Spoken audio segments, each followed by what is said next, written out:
Village inondé. Bienvenue sur Vivid Nightmares, où vos pires cauchemars deviennent réalité.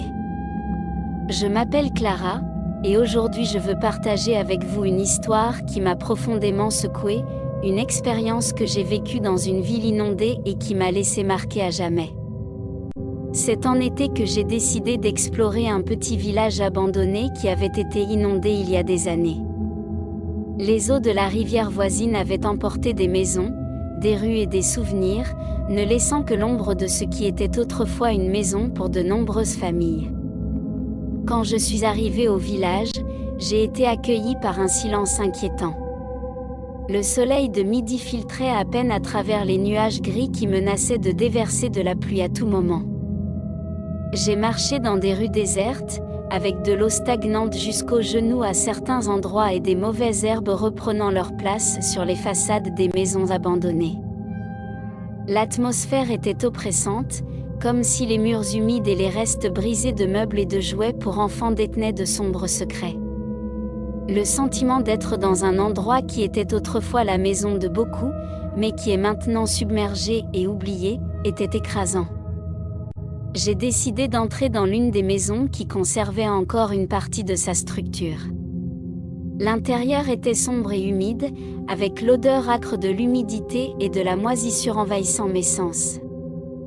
Malgré la faible lumière qui entrait par les fenêtres brisées, je pouvais voir les traces d'une vie qui s'était brusquement arrêtée, des meubles couverts de mousse, des photos en ruine encadrées sur les murs et des effets personnels éparpillés sur le sol.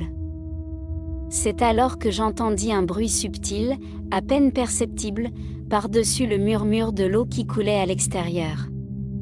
Cela ressemblait à un murmure, comme l'écho lointain de voix qui s'évanouissaient dans les airs.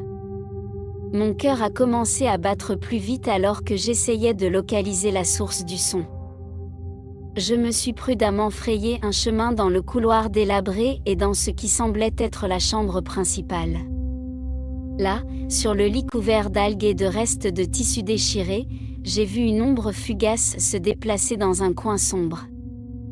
Mon souffle s'est essoufflé alors que mes yeux s'adaptaient à l'obscurité, essayant de distinguer des formes dans l'obscurité. L'ombre s'est à nouveau déplacée, cette fois plus près de moi. C'était une silhouette pâle et fanée, comme composée de brume et de souvenirs.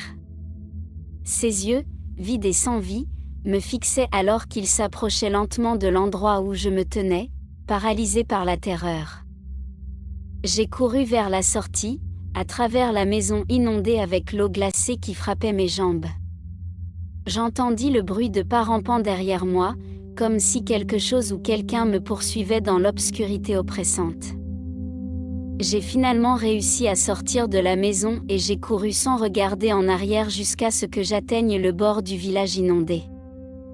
Je m'arrêtai pour respirer fortement, le cœur dans la gorge et la terreur encore palpable sur ma peau.